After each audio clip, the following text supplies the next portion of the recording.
किसी ने उसको देखा तो नहीं? क्या होगा आनू, ऐसे मैं तुमसे एक बात कहूँ, मुझे ऐसा लगता है कि वो तुमसे बहुत मोहब्बत करता है, वो पागलों की तरह चाहता है तुम्हें।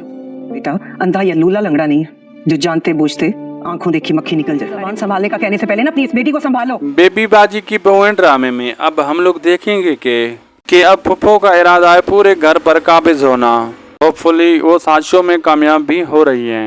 अब अजरा की गैर मौजूदगी में वो इस कदर जमाल उसके घर का ख्याल रखेंगे कि जमाल को यही लगेगा कि अजरा से ज्यादा खैर खा फुफ्फो और सायरा हैं। और अजरा के बेटे को फुफ्फो जमाल के सामने इस तरह से ही दिखाएगी जिससे उसकी मां ने तरबियत की वैसा ही बच्चा होगा।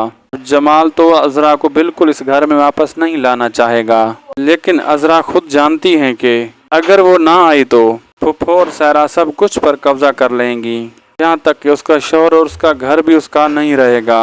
और अब अजरा की वापसी फुफ्फो और सायरा को सबक सिखा सकती है। आप सबको ये ड्रामा कैसा लग रहा है? अपनी कीमती राय कमेंट बॉक्स में दें। वीडियो चले लाइक शेयर सब्सक्राइब लाजमी करें। अल्लाह हाफिज़।